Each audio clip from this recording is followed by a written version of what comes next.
बिस्मिल्लाहिर्रहमानिर्रहीम। अस्सलाम वालेकुम। टॉक 7 के साथ मैं हूँ एतजाज़ नकी। नाज़रीन, आज के प्रोग्राम में हम जिक्र करेंगे सिंध के बल्दियाती इंतखाबी नताइज पर जो मामलात हैं और कौन बनेगा कराची का मेयर, इस पर बहस जारी है। नंबर्स के वाले से बातचीत की जा रही है। इस वक्त हमने आज देखा कि पीपल्स पार्टी के मुख्तलिफ अराकीन पे दर पे प्रेस कॉन्फ्रेंस भी करते रहे, गुफ्तगू भी करते रहे। इससे पहले जमात इस्लामी का मौक़िफ़ भी जो है सामने आ चुका है। आज अमीर जमात इस्लामी सिराजुल हक ने भी गुफ्तगू की है और हाफिज़ नईमुर रहमान साहब तो पहले ही जिक्र कर रहे हैं जो अपने उनके तहफ़्फ़ुज़ात हैं। लेकिन अब बड़ा सवाल जो है वो ये है कि कराची का मेयर कौन बनेगा, किस जमात से होगा, और उसमें नंबर गेम जो है वो खासी दिलचस्प है क्योंकि किसी जमात के पास कोई वाज़ेह तौर पर अक्सरियत नहीं है। जमातों का इत्तेहाद जो है वो सामने आएगा। गो कि पीपल्स पार्टी जो है वो इस वक्त उसके पास ज़्यादा मेंबर्स हैं और ज़्यादा तादाद है, लेकिन जब हम नंबर की बात करते हैं तो उसमें या तो जमात इस्लामी और पीपल्स पार्टी के इत्तेहाद से बन सकता है या फिर पीटीआई और जमात इस्लामी का भी हो सकता है। तो इस पर हम बात करेंगे कि क्या सिचुएशन बनेगी। इसके साथ साथ हम जिक्र करेंगे कि आज एक जो सूरत हाल है वो खासी मखदूश भी हो गई। आज कुछ पथराव भी हुआ, पुलिस को लाठीचार्ज भी करना पड़ा, डीसी ऑफिस के सामने ये सूरत हाल हुई है। उसकी क्या वजूहत है इसका भी जिक्र करेंगे और इस पर बात करेंगे। इसके साथ एक जानिब यह मामला है, दूसरी जानिब पंजाब के निगरान वज़ीर आला के नामों पर इब्तदाई तौर पर तो इत्तफाक़ राय नहीं हो सका। अब ज़ाहिर है जो कमेटी बनाई गई है और स्पीकर के पास ये कमेटी जाएगी जिसमें फ़रीक़ैन की जानिब से जो है वो नाम भी दिए जा चुके हैं।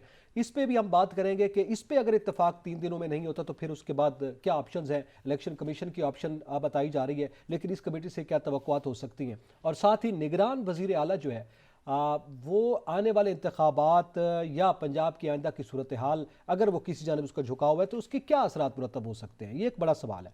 साथ खैबर पख्तूनख्वा असम्बली की तहलील के हवाले से समरी पे भी दस्तखत गवर्नर की जानिब से भी कर दिए गए हैं और गवर्नर KPK ने कहा है कि इस पर जल्दी अमल दरामद किया जाए और हमारी ख्वाहिश है कि फ़रीक़ैन मिलकर वहाँ पे भी जल्द जो है किसी नाम पर इत्तफाक़ राय करें और ये प्रोसेस जल्दी से आगे बढ़ाया जाए। इससे पहले गवर्नर KPK की एक स्टेटमेंट सामने आती रही कि उन्होंने कहा कि वो दस्तखत नहीं करेंगे और फिर अपने वक्त पर जो है वो असम्बली तहलील हो जाएगी जब वज़ीर आला उनको लिख कर समरी भेज देंगे, तो यानी आइनी और कानूनी तकाज़ों के तहत। लेकिन अब उन्होंने फौरी तौर पर दस्तखत कर दिए और फिर बज़ाते खुद KPK असम्बली की तहलील और वहाँ पे जो जमातें मौजूद हैं उसका भी हम जिक्र करेंगे।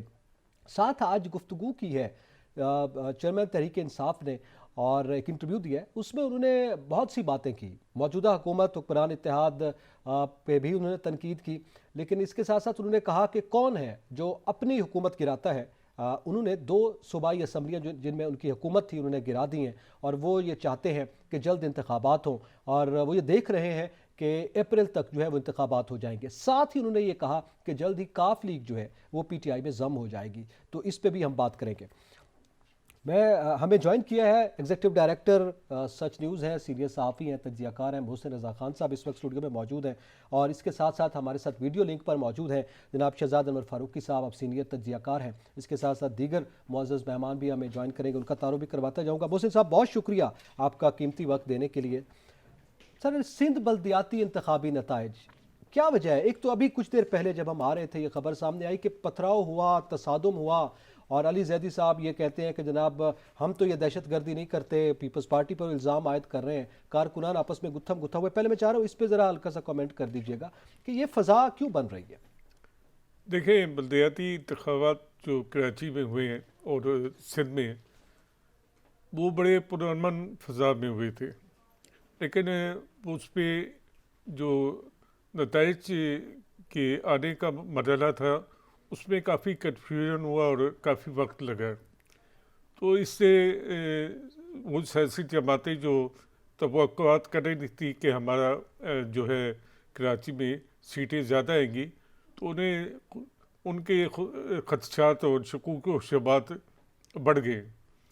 इसका आसान हल है, और जैसे हमने कल की और आज के दरमियान देखा कि जमात इस्लामी को 3 उनकी सीटें वापस मिल गई हैं। जी, इससे पीपल्स पार्टी की सीटें कम हो गई हैं और PTI जमात की बढ़ गई हैं। मैं समझता हूँ कि इलेक्शन कमीशन को अपनी साख को बहाल करने के लिए कराची के मामलात को संजीदगी से देखना चाहिए और अगर कहीं गड़बड़ हो गई है तो उसे ठीक करना चाहिए। ये बात दुरुस्त है कि कराची के वजीर जो है सईद गनीज साहब, उनके भाई भी हार गए हैं। जी। लेकिन इस बात से भी कोई शक नहीं है कि 2 सीटें 3 सीटें जमात इस्लामी को वापस मिली हैं, तो इलेक्शन के नतीजे में कुछ गड़बड़ हुई है। उसकी वजह से पीटीआई के कारकुनों को पीटीआई ने एक एजिटेशन का मोड में गई हुई है जब से उनकी हुकूमत गई है। तो ये भी उनके लिए कि अच्छी काम है कि वो कराची के मामलात को ख़राब करें। उन्हें किसी परवाह नहीं है कि मुल्क किस तरफ जाएगा, उनका मकसद सिर्फ अनारकी फैलाना है। तो इस अनारकी को फैलाने में हुकूमत भी बराबर की शरीक है कि वो कराची में मुतसवाना तौर पर नताइज दे सकी। और इसमें अच्छी बात है कि मुज़ाहिर शाह ने रब्ता किया है हाफिज़ नईमुर-रहमान से। तो मैं समझता हूँ कि बातचीत से मसाइल हल होते हैं। और पीटीआई भी कराची की एक सियासी जमात है, और पहले तो 2018 में ये सबसे बड़ी कुव्वत बन के उभरी थी। अभी ये तीसरे नंबर पे आ गई है, लेकिन इस पे कराची के लोगों का एक बड़े तबके का एतमाद है, तो उसको भी बातचीत में शामिल करना चाहिए और इस सिलसिले को पुरअमन तरीके से आगे बढ़ाना चाहिए। अच्छा, इलेक्शन कमीशन की भी आपने बात की, उन्होंने बेज़ाब्तियों का नोटिस लिया है और बुलाया भी गया है, इस पर भी बात करते हैं। शहजाद साहब, बहुत शुक्रिया वक्त देने का। आपसे मैं ये जानना चाहूँगा कि एजुटेशन का एक इन्वायरमेंट है जिसमें ज़ाहिर है तमाम स्टेक होल्डर्स की जिम्मेदारी बनती है कि पुरअमन तौर पर जिस तरह इंतखाबात हुए हैं उसी तरह पुरअमन तौर पर इसके नताइज के मामलात को भी आगे देखा जाए। इलेक्शन कमीशन की जिम्मेदारी के हवाले से अभी जिक्र हुआ है, उन्होंने भी नोटिस ले लिया है। इसके बाद अब इस एजुटेशन की जिम्मेदारी किस पर आयद की जा सकती है और आपकी क्या तजवीज़ है?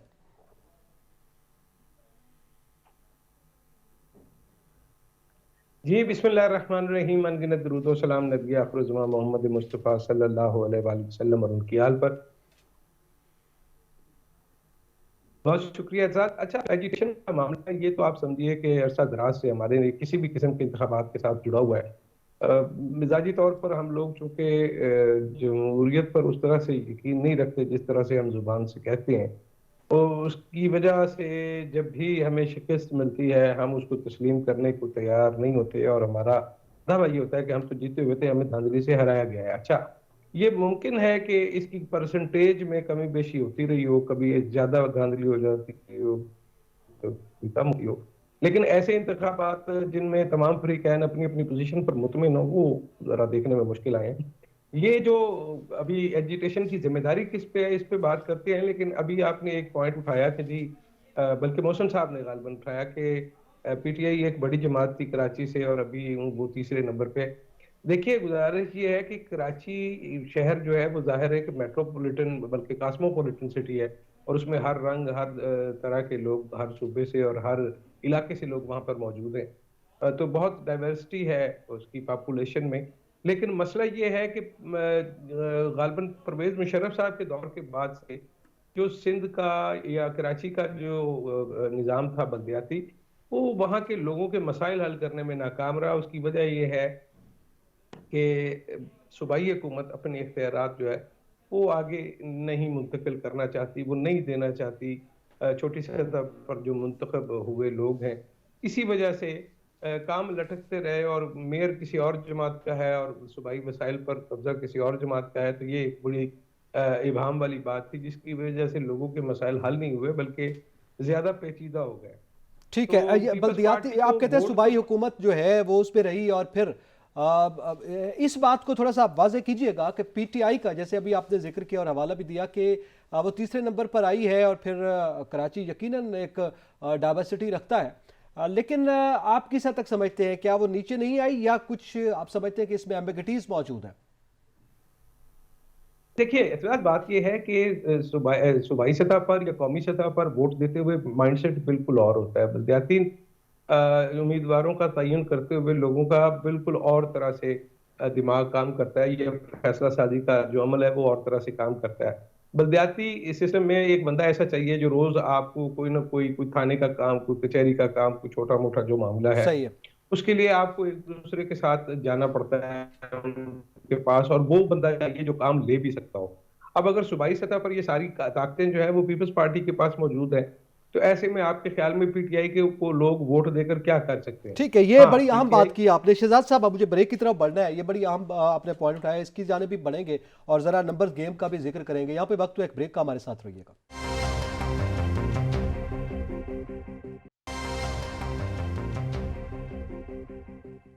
वेलकम बैक नाज़रीन। अब जिक्र कर रहे हैं सिंध के बल्दियाती इंतखाबात, जो इंतखाबात पुरअमन हुए, नताइज के बाद कशीदगी की फ़ज़ा है। ये एक बड़ी अफसोसनाक सूरत हाल है। मोहसिन रज़ा साहब, आप क्या समझते हैं कि अब एक जानिब तो खैर हमने जिक्र किया एजिटेशन और फिर किसकी जिम्मेदारी है, ज़ाहिर है तमाम स्टेक होल्डर्स उसमें जिम्मेदार होते हैं, लेकिन अब हम जब नंबर की बात करते हैं, अब बड़ा सवाल यही है कि कराची के मेयर का ताज किस जमात के सर पर सजेगा, और उसमें जो नंबर गेम है वो बड़ी दिलचस्प है। यानी जाहिर है इस वक्त पीपल्स पार्टी पहले नंबर पे है, जमात इस्लामी है, फिर पीटीआई है। तो क्या आप देख रहे हैं, क्या इस वक्त सूरत हाल बन रही है? वो शायद एक किस्सा आपने सुना होगा कि बचपन में। सर मुझे इजाज़त है, मैं इंट्रोडक्शन करवा दूं। हमें ज्वाइन किया है एक सीनियर सहाफ़ी हैं, तज्ज़ियाकार हैं, जनाब फैसल अजीज़ साहब। फैसल अजीज़ साहब, आपको प्रोग्राम में वेलकम करते हैं, आपका बहुत शुक्रिया। मोहसिन रज़ा साहब कमेंट कर रहे हैं, फिर मैं आपकी तरफ आता हूँ। जी सर। वो एक किस्सा था कि एक किनारे से दूसरे किनारे जाना है तो शेर है, बकरी है और पान है। सही। तो दो दो चीज़ें उन्हें जाना है, तो पीछे कौन बचेगा? तो ये कराची की सूरत हाल भी ऐसी है कि इसमें कुछ भी हो, मेयर जो है हाफिज नईमुर रहमान होंगे। अच्छा। पीपल्स पार्टी ने भी आज उनसे रब्ता किया है, और पीटीआई तो पहले फिरदौस शबीन मरकज़ी कह चुके हैं कि हम उनकी हिमायत करेंगे, लेकिन उनका मौक़िफ़ है कि कराची के इलेक्शन के नतीजे पहले दुरुस्त किए जाए और फिर ये बात की बात है। ज़्यादातर लोगों का कहना ये है कि अगर कराची में डेवलपमेंट या तरक्की देखना चाहते हैं तो फिर जमात इस्लामी और पीपल्स पार्टी को इकट्ठा होना चाहिए। कोई ये नज़रियाती जंग तो है नहीं, बल्दियाती इलेक्शन। और अगर नज़रियाती जंग भी है तो हमने 2014 में देखा कि आज़ाद कश्मीर में आज़ाद कश्मीर में मुस्लिम लीग की जो हुकूमत थी उसमें जमात इस्लामी उनके साथ थी, और मरकज़ में जो है जमात इस्लामी सुप्रीम कोर्ट में मियां नवाज शरीफ के खिलाफ गई हुई थी। बिल्कुल है। तो इस मामले में थोड़ी लचक दिखानी चाहिए और कराची के मामलात को बेहतर तौर पर चलना चाहिए। मैं फैसल साहब आपकी तरफ आऊँगा। इस वक्त जब हम ये जिक्र कर रहे हैं तो अब ये आम सवाल है, बड़ा सवाल यही है, बड़ा सादा सा मासूम सवाल है कि कराची का मेयर कौन होगा। मुझे साहब ख्याल है कि जाहिर है अब पीपल्स पार्टी और जमात इस्लामी के चांसेस हैं वो मिल सकते हैं। दूसरी राय ये भी है कि अगर पीटीआई और जमात इस्लामी मिल जाए तब भी उनका मुश्तरका तौर पर मेयर सामने आ सकता है। आप क्या डायनामिक्स देख रहे हैं? देखिए, मोहसिन साहब की बात बहुत दुरुस्त है, लेकिन यहाँ कराची के लोग चाहते हैं कि एक ही मेयर है, उसी ने मुकाबला किया है, उसी ने सारे कराची के लोगों के मसाइल को आगाह किया, मुजाहिरे किए, धरने दिए और कराची के लोगों की आवाज बने, और वो वाहिद आदमी है हाफिज नईमुर है। इस वक्त तो ये नहीं पता पीपल्स पार्टी का कैंडिडेट कौन है मेयर का, और पीटीआई के अंदर लीडरशिप कौन है, जो सीटें जीती हैं वो कौन से ग्रुप ने जीती है, क्योंकि पीटीआई ने यहाँ पर अपने आप को मुतारिक नहीं रखा इतनी सारी सीटें लेने के बाद भी, और उनकी लीडरशिप के अंदर बड़ी ग्रुपबंदी है, और कोई भी इसकी जिम्मेदारी नहीं ले रहा कौन कैसे शिकस्त हुई है, सबको डांट पड़ रही है, और कोई भी क्रेडिट नहीं ले रहा जो सीटें जीती हैं वो किसने जीती हैं, ना एमएनएज हैं ना ये हैं। तो पीटीआई तो पूरी तरह कराची के अंदर नाकाम हुई है। अच्छा, लोकल गवर्नमेंट सिस्टम के अंदर जो क़यादत वाला मामला है उसमें चारों ताने चित किया है हाफिज नईमुर रहमान ने, पीटीआई को भी और पाकिस्तान पीपल्स पार्टी को भी, और तमाम सियासी जमातों को जिन्होंने बाइकआउट किया उनको भी, क्योंकि हाफिज साहब ने पिछले 2-3 सालों के अंदर कराची के एक एक मसले के ऊपर 20-20, 30-30, 40-40, 50-50 धरने दिए हैं, और वो 18 घंटे की बैटरी के शख्स हैं, बहुत ही नरम मिजाज इंसान, हर जगह अवेलेबल, के सारे के साथ सब लोगों का बात सुनते हैं।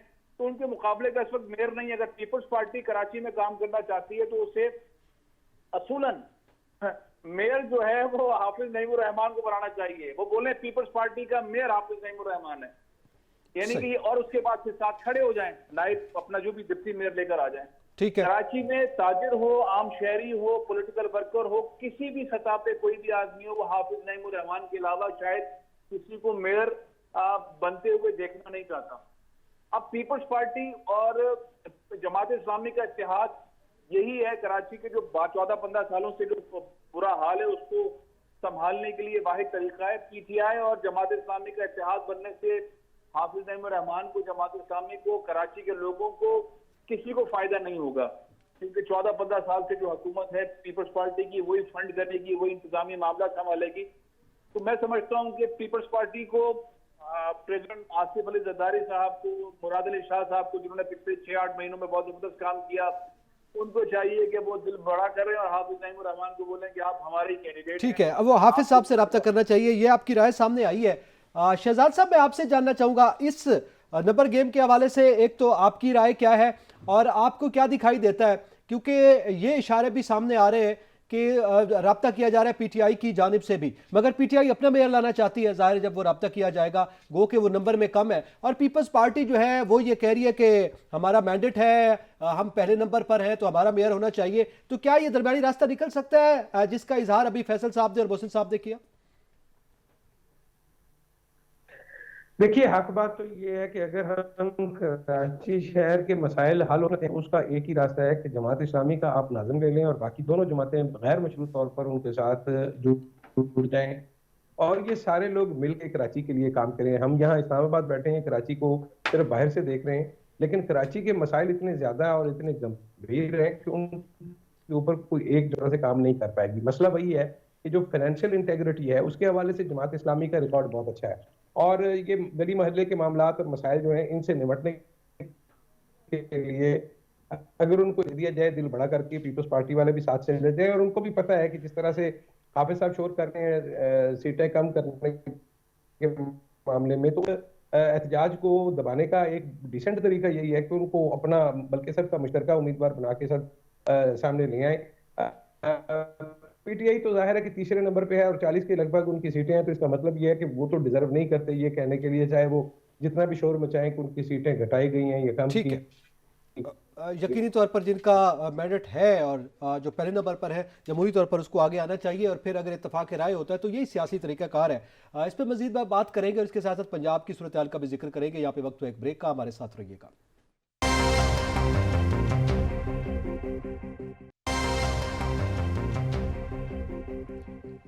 वेलकम बैक नाज़रीन, हम जिक्र कर रहे थे सिंध के बल्दियाती इंतखाबी नताइज और उसके बाद मेयर के हवाले से हम जिक्र कर रहे थे। हमारे साथ पैनल में इस वक्त मौजूद है सीनियर सहाफ़ी हैं, तज्ज़ियाकार हैं जनाब फैसल अजीज़ साहब, और इसके साथ साथ हमें सीनियर तज्ज़ियाकार हैं जनाब शहजाद अनवर फारूकी साहब वीडियो लिंक पर, और हमारे साथ स्टूडियो में मौजूद है एग्जीक्यूटिव डायरेक्टर न्यूज़ सच टीवी और सीनियर सहाफ़ी जनाब मुसर रज़ा खान साहब। फैसल अजीज़ साहब, ब्रेक से पहले हमसे बात हो रही थी, आपको इमरजेंसी में जाना था, आपका बहुत शुक्रिया, आपने अपना कीमती वक्त दिया और आप हमारे साथ रहे। मैं अब मोहसिन साहब, सिंध का हमने जिक्र किया, लेकिन हम इस वक्त देख रहे हैं सिंध में बल्दियाती इंतखाबी नताइज, मेरे ख्याल में ज़ाहिर है उसका मामला हल होने के करीब है, वो हल हो जाएगा, लेकिन ज़ाहिर है पंजाब और KPK का मामला ज़रा मुख्तलिफ है। जब हम पंजाब का जिक्र करते हैं तो वो जो एतमाद और ये तमाम तर सूरत हाल जो हमने एक पूरी एक्सरसाइज देखी, उससे गुजर कर अब मामला निगरान वज़ीर आला के नाम पर अटका हुआ है। क्या निगरान वज़ीर आला फ़रीक़ैन के लिए इतना अहम है, आइंदा इंतखाबात पर असरअंदाज हो सकता है? क्यों इस हद तक मुखासबत, या फ़कत चूँकि एक दूसरे का नाम नहीं देना चाहते उस पर एतमाद नहीं किया जा सकता, सिर्फ ये मामला है? ये बड़ी बदकिस्मती की बात है कि हम हर मसले में इतना इख्लाफ करते हैं कि वो हद से आगे चला जाता है। अब ये वक्त था कि वज़ीर आला और अपोजिशन लीडर जो है बैठ के फैसला कर लेते थे, लेकिन हैरत की बात है कि मुस्लिम लीग नवाज ने तो दो ही नाम दिए।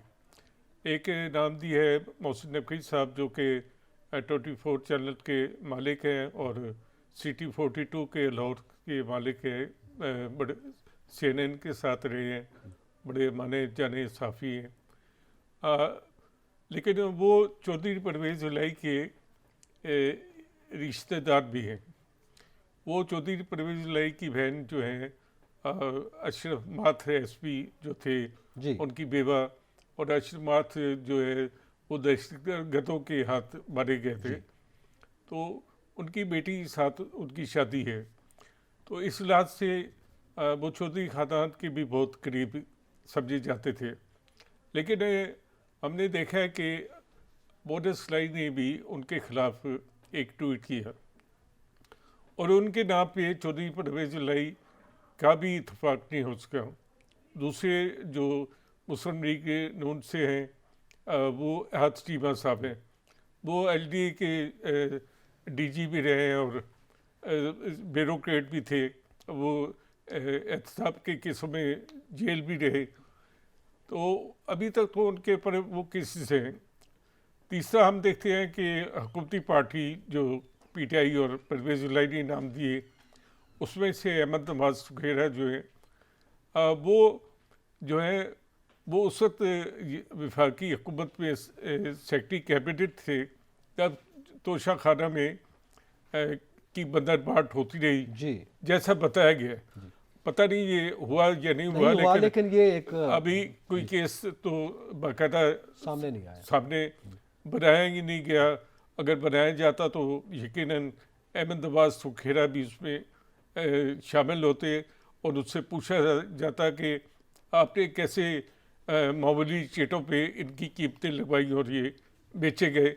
और बेचे भी इस तरह गए कि पहले बेचे गए और बाद में कीमत वसूल हुई सरकारी खजाने को।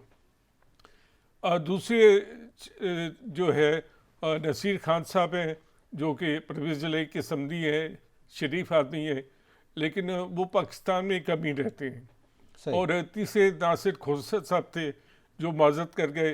हालांकि नासिर खोसा साहब 2018 में जो है उन्हें शहबाज शरीफ ने नामजद किया था और उन पर इत्तेफाक राय होने के बाद एक शोर मचा और वो पीछे हट गए। जी। तो अब अभी भी उन्होंने ये माजत कर ली कि मैं नहीं आना चाहता, हालांकि वो एक बहुत ही दयानतदार और इंटेग्रिटी वाले अफसर हैं। सही। तो अब ये मामला स्पीकर के पास चला गया है, कमेटियाँ बन गई हैं दोनों तरफ से, और मेरा नहीं ख्याल कि यहाँ भी इत्तेफाक राय होगा और ये मामला जाएगा इलेक्शन कमीशन के पास और फिर फैसला चीफ इलेक्शन कमीशन ने करना है। वही करेंगे। तो ये एक राय पहले से मौजूद थी। इस पर थोड़ा सा मैं शहजाद साहब आपसे भी जानना चाहूँगा। ज़ाहिर नामों के हवाले से डिटेल बात हुई है, आहद चीमा के हवाले से ज़ाहिर शदीद तहफ़्फ़ुज़ात हैं, पीटीआई को भी तहफ़्फ़ुज़ात हैं और उनके हवाले से एक रिकॉर्ड की बात की जाती है। या मोहसिन नकवी साहब तो खैर वो ज़ाहिर है सीनियर सहाफ़ी भी हैं, उनके हवाले से कोई इस तरह का मामला नहीं है।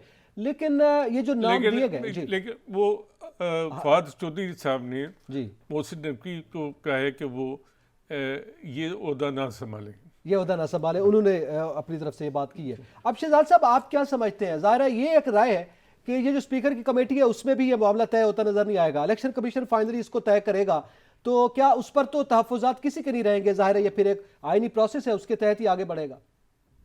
जी, यकीनन आपने दुरुस्त कहा कि जब ये मामला चीफ इलेक्शन कमिश्नर और इलेक्शन कमीशन ऑफ पाकिस्तान के पास चला जाएगा तो वो एक प्लेटफॉर्म है जिसने लास्ट टाइम भी ये मसला इसी तरह हल किया था। लेकिन चंद गुजारिशात मैं आपके सामने रखूं कि ये जो इस दफ़ा की नामजदगियां हुई हैं इनमें एक दिलचस्प इत्तेफाक ये है कि जो आहद चीमा साहब हैं और सरदार अहमद नवाज सुखेरा साहब हैं, ये लंदन स्कूल ऑफ इकोनॉमिक्स के पढ़े हुए हैं दोनों। ये इनके अंदर एक यानी कॉमन फैक्टर है। अच्छा, मोहसिन नकवी साहब भी बैरून मुल्क से तालीम याफ्ता है। मोहसिन नकवी साहब का एक ड्रॉबैक जो मुझे नजर आता है इस सारे मामले में वो ये है कि वो सदर आसिफ अली जरदारी जो साबिक सदर हैं उनके मुंह बूढ़े बेटे हैं, वो उनको बिलावल से बड़ा बेटा कहते रहे हैं। और ये बात यकीनन सबके इल्म में भी है जो मुतल्लिका लोग हैं, इसलिए मोहसिन नकवी साहब के हवाले से उन्होंने ये बात कही गो कि वो भी बड़ा आला तालीम याफ्ता हैं और चौधरी परवेज़ लाई और चौधरी शुजात दोनों से उनकी रिश्तेदारी है। क्योंकि जैसा अभी मोहसिन साहब ने बताया कि उनकी जो अशरफ मार साहब की बेटी है वो उनके घर है, लेकिन एक दूसरी बेटी भी है अशरफ मार साहब की जो चौधरी सालक हुसैन की बीवी है, यानी वो चौधरी सालक हुसैन जो चौधरी शुजात की बेटी हैं ये दोनों हमजुल्फ भी करार पाती हैं। सही। तो ये थोड़ा सा उलझा हुआ मामला है। और दूसरी बात ये है कि सरदार अहमद नवाज सुखेरा जो है वो तोशा खाना के कस्टोडियन जरूर हैं, लेकिन वो ये तय नहीं करते कि किसने कौन सी चीज लेनी है और किस रेट पे लेनी है। ये तो कवायद जवाबत बने हुए हैं। अलबत्ता ये है कि वो एक लिहाज से दोनों पार्टियों के दरमियान, और मैं समझता हूँ कि इस वक्त अगर कुटाई है तो वो इन दोनों के दरमियान है, मोहसिन नकवी साहब की और सरदार अहमद नवाज सुखेरा साहब के दरमियान में। चूंकि सरदार साहब जो हैं ये पीटीआई के दौर में ये लिया है, गालबन जहाँ तक मुझे याद पड़ता है ये लगाए गए थे काबीना सेक्रेटरी अप्रैल 2020 में। और अभी तक इस हुकूमत में जो कि अब मुस्लिम लीग नून की है वो इसमें काम कर रहे हैं ठीक उसी है, वो पोजीशन पे, जिसका यकीनी मतलब तौर ये पर है आप कि समझते हैं कि इसमें ये दूसरी राय है, इस पे बाहर कुछ सवाल हैं। चलिए इस पे मजीद भी बात करते हैं, केपीके का भी जिक्र करेंगे इसी के साथ साथ ही। यहाँ पे वक्त हुआ एक ब्रेक का, हमारे साथ रहिएगा।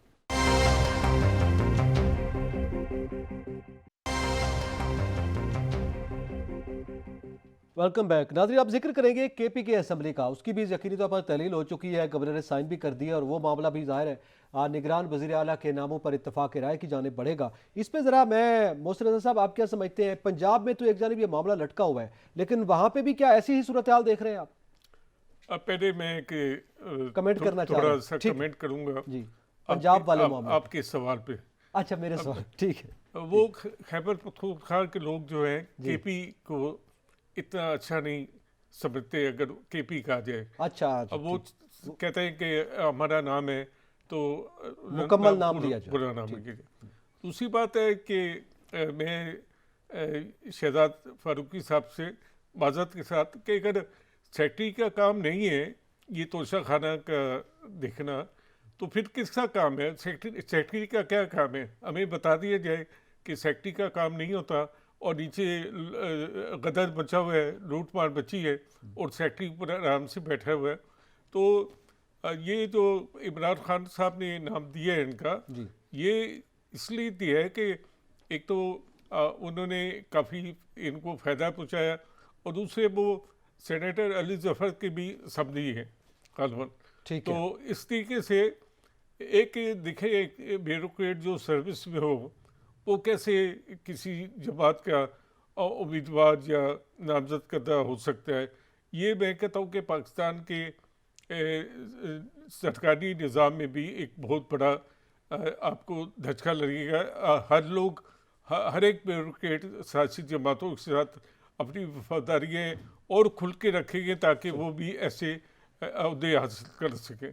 ठीक है। जहाँ तक खैबर पख्तूनख्वा असम्बली का ताल्लुक है, बड़ी मुश्किल से महमूद खान ने रात को 10 बजे वो साइन किया और गुलाम अली साहब जो गवर्नर हैं उन्होंने उसको मुश्किल के लफ्ज़ आपने इस्तेमाल किया वैसे साहब, मतलब हाँ, तो दिन को काबीना का इजलास था वो कर देते, शाम तक इंतज़ार करते रहे। सही। और उसमें वही जाते जाते वो कई तकरीरी और तबादले कर गए हैं। मैं नहीं समझता कि इसकी कोई ज़रूरत थी, लेकिन खैर वो सीएम का इख्तियार है, वो तो आखिरी वक्त तक उसे इस्तेमाल कर सकते हैं। लेकिन मैं समझता हूँ कि अब वक्त आ गया है कि सुबह खैबर पख्तूनख्वा के अंदर जो लोग इल्ज़ामात लगाते रहते हैं, ठीक है, इनके जो करप्शन है इसकी भी तहकीकात होनी चाहिए। खुद इमरान खान ने कहा था कि साफ शफाफ चली, तो जो तहरीक इंसाफ है इसको अपने घर से जो है इसकी इब्तिदा करनी चाहिए। और बीआरटी पे जो स्टे लिए रखा, मलब जब्बा का केस है और मौजूदा हुकूमत के वज़रा पे भी कई बातें हैं। ठीक है। और ख़ासकर जो ऐसे लोग जो टैक्स चोरी करते हैं, सिगरेट का टैक्स चोरी करते हैं, ऐसे लोग भी न सिर्फ सुबह खैबर पख्तूनख्वा की असम्बली में मौजूद है, काबीना भी मौजूद है और सेनेट में भी मौजूद है, तो इन लोगों का भी सदेबाप एहतसाब भी होना चाहिए। आप समझते हैं कि यहाँ से शुरू होना चाहिए। मैं शहजाद साहब इस पे भी केपी के असेंबली की तहरीर और वहाँ पे क्या सूरत हाल बनेगी, इस पे भी आपका भी कमेंट चाहूँगा। और साथ साथ अब खान साहब ये भी बात करते हुए दिखाई दे रहे हैं कि एक तो उन्होंने अपनी हुकूमत तोड़ी, वो ये कह रहे हैं कौन अपनी हुकूमत तोड़ता है, और मैं इलेक्शन भी देख रहा हूँ, और साथ काफ लीग के जम होने की भी बात कर रहे हैं। तो मैं चाहता हूँ कि मजबूरी तौर पर आप क्या देख रहे हैं अब आने वाले दिनों में इस सियासी सूरत हाल को? चले मैं इसका बहुत मुख्तसर जवाब देता हूँ तीनों बातों का। लेकिन इससे पहले मैं एक नुक्ता एतराज है से माजरत के साथ जी कि हजूर बात ये है कि उसका काम है, क्या काम ये है, वो कवायद ज़वाबित की रोशनी में होने वाले काम का जायजा, और मुझे इस बात का पूरा यकीन है कि कवायद ज़वाबित में कोई गड़बड़ नहीं है, इसीलिए अभी तक उस मामले में कोई केस नहीं बना और ये सही बनेगा भी नहीं। ये मैं आपको लिख के देता हूँ। और ये वही साहब हैं जिनके दौर में तोशा खाना की वो सारी जो मालूमात है वो जारी भी की गई, लेकिन मैं उनका कोई ब्रीफ कैरी नहीं करता कि मैं उनकी सफाई देता फिर वो अपनी सफाई खुद ठीक है ठीक है दे ठीक सकते है। हैं। मामला ये है कि जो खैबर पख्तूनख्वा की असम्बली है उसमें मेरा मानना ये है कि ये फैसला हो जाएगा, चूंकि अब थोड़ी सी सूरत हाल चेंज लग रही है। आपने देखा कि पंजाब में पीडीएम ने ये सूरत हाल ये हिकमत अमली अपनाई थी कि वो समरी पर साइन नहीं हुए थे, अब ये समरी पर साइन हो गए, जिसका मतलब ये है कि अब इसमें थोड़ी सी नरमी की गुंजाइश है कि शायद नेगोशिएशन के जरिए ये बातचीत के जरिए ये बात तय हो जाए। ठीक है लेकिन एक बात ज़हन में रखिएगा कि खैबर पख्तूनख्वा के मामले से जो भी फैसला होगा वो मौलाना फजलुर रहमान और साबिक सदर आसिफ अली जरदारी वो उसमें ज़्यादा दखील होंगे बनिस्बत नून लीग के, चूँकि गुलाम अली साहब जो हैं वो चूँकि उस मौलाना फजलुर रहमान जी की जमात से उनका ताल्लुक है, और यूं भी उनका क्लेम रहा है कि वो खैबर पख्तूनख्वा में अगर कोई टफ टाइम दे सकता है इमरान खान को तो वही है। तो ये आपको ज़हन में रखना जी होगा कि बिल्कुल सही। एजाज साहब माजरत हमारा वक्त चूँकि बिल्कुल ख़त्म हो गया है, मैं चाह रहा था कि इस पे मोहसिन साहब आपसे भी कमेंट लूँ, लेकिन अब मुझे बार बार क्लोजिंग का कहा जा रहा है। इस पे आने दिनों में भी इंशाल्लाह बातचीत होती रहेगी। इसी के साथ ही एतजाज़ नकी और मोहसिन रज़ा खान को इजाज़त दीजिए। अल्लाह हाफ़िज़।